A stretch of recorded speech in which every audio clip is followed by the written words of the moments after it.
노프트스 선교회 대표인 김동호 목사님의 이야기입니다. 지금은 장성한 그 셋째 아들이 6살일 때 있었던 일입니다. 하루는 이제 그 아들의 손을 잡고 길을 걸어가고 있었습니다. 그런데 저쪽 맞은편에서 초등학교 5학년짜리 남자애가 마주해서 오고 있는 것이지요. 그런데 그 모습을 보자마자 이 아들이 아빠에게 이렇게 이야기합니다. 아빠, 저 형이 나 때렸어. 복수해줘. 하지만 온 동네 사람이 자기가 목사인 것을 알다 보니 그 아이를 붙잡고 뭐라고 이렇게 해코지하는 것 같아서 도무지 마음에 들지 않는 겁니다. 그래서 그냥 그 아들의 이야기를 못 들은 척하고 이제 거기를 지나가려고 합니다. 그러자 이 아이는 아빠의 손을 놓고 달려가더니 그 초등학교 5학년짜리 형을 발로 뻥 차는 겁니다. 뒤에 아빠가 있으니까 평소 같으면 꿈도 못 꿀 일을 이제 이렇게 실행을 하는 거죠. 그런데 그 모습을 보니 다윗과 골리앗의 이야기가 생각나면서 이렇게 정리가 되더라는 것입니다.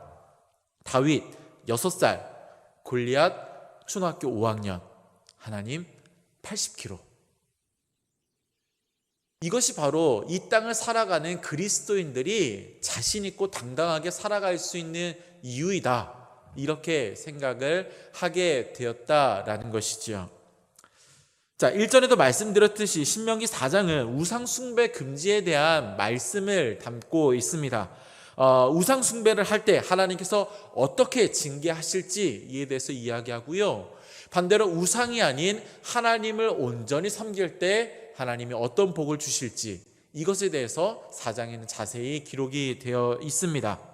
그런데 이 신명기 4장은요, 우상 숭배 금지라고 하는 이 주제만큼이나 또 중요하게 다루고 있는 주제가 있습니다.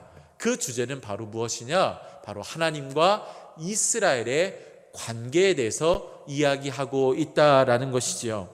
32절 말씀에 보면 모세는 이러한 말로 하나님과 이스라엘 사이에 특별한 관계를 설명하고 있습니다. 자, 32절 말씀.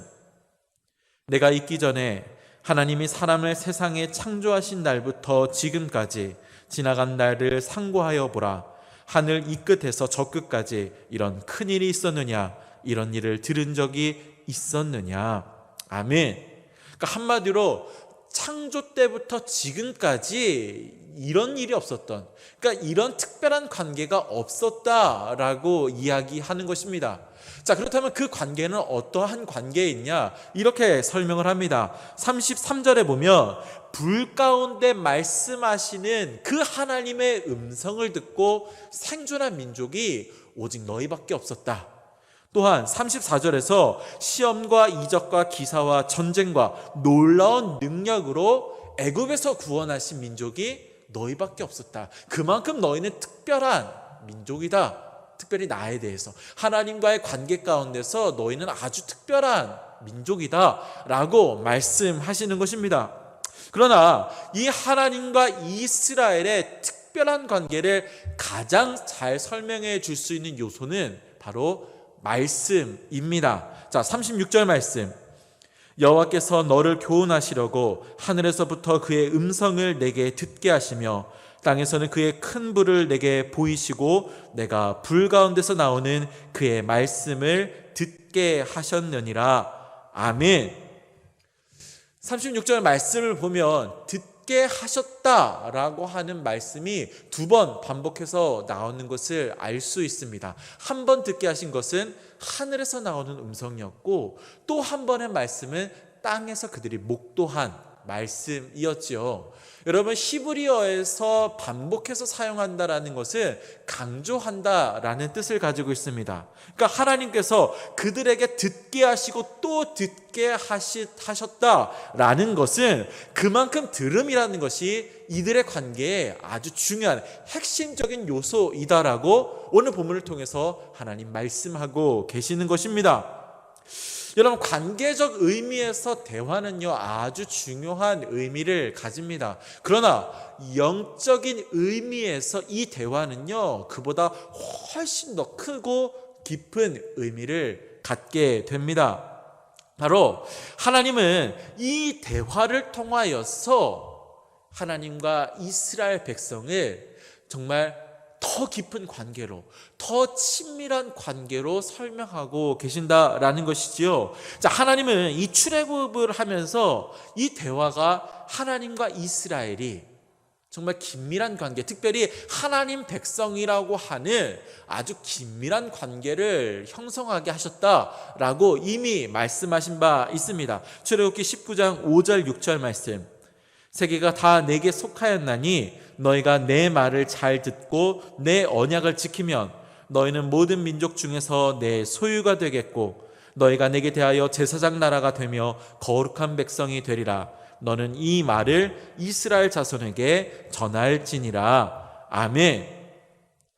이스라엘은 하나님의 말씀을 듣고 순종할 때 하나님의 소유요 또한 제사장 나라가 되는 거룩한 백성이 되는 놀라운 관계를 형성하게 된다라는 거죠. 그리고 또한 이러한 관계를 맺게 될 때 하나님은 그들의 대적자로부터 보호하시고 또한 위험 가운데 건져주시는 그들의 진정한 보호자가 되어주신다라고 이 말씀을 통하여 약속하고 계시는 줄로 믿습니다. 사랑하는 성도 여러분, 오늘 우리에게 주신 이 중요한 말씀을 우리가 반드시 우리의 마음에 새길 수 있길 원합니다. 그것은 바로 하나님 백성은 하나님의 말씀을 듣고 순종할 때 비로소 하나님 백성이 된다라는 사실입니다. 여러분, 가문이나 혈통이 하나님 백성이 되는 기준이 되지 못합니다.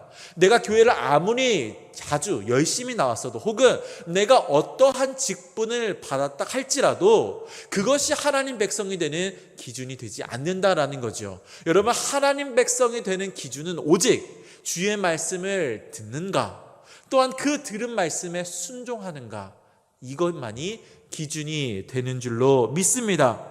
여러분, 그러므로 우리가 진정 하나님의 백성이 되길 원한다면 먼저 우리는 하나님의 말씀을 사모하며 그 말씀 듣는 자리로 끊임없이 나아가야 하는 줄로 믿습니다. 여러분, 말씀을 듣는 방법은 한 두 가지로 이야기할 수 있습니다. 36절 말씀과 같이 우리의 귀로 듣는 말씀이 있고요, 또한 눈으로 듣는 말씀이 있지요.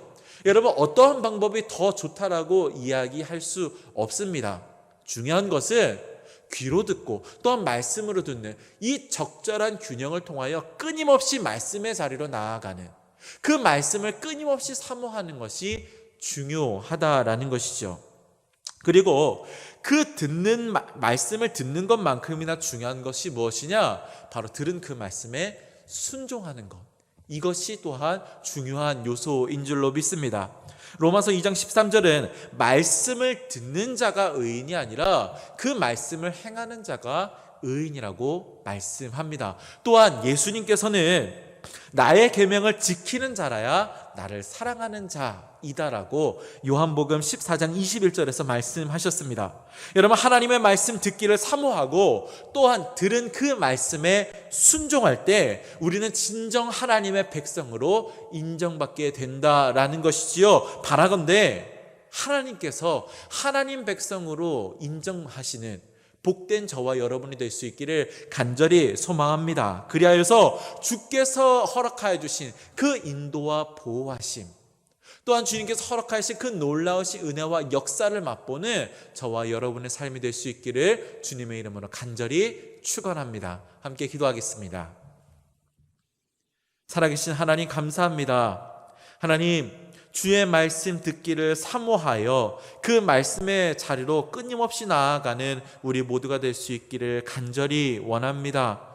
또한 들은 그 말씀 삶에서 순종하고 행함으로써 진정한 하나님 나라 백성답게 살아가는 우리 모두의 삶이 되게 하여 주시옵소서. 하나님, 이러한 과정들을 통하여 우리는 점점 더 하나님을 닮아가는 하나님의 거룩한 백성이 되고 또한 하나님 예비하신 그 놀라우신 인도하심과 보호하심을 받아들이는 복된 은혜가 있는 줄로 믿습니다. 하나님, 우리의 삶에 이런 귀한 역사가 나타나도록 하나님 도우시고 역사하여 주시옵소서. 오늘도 말씀하시며 행하게 하시는 우리 구주 예수 그리스도의 이름으로 기도합니다. 아멘.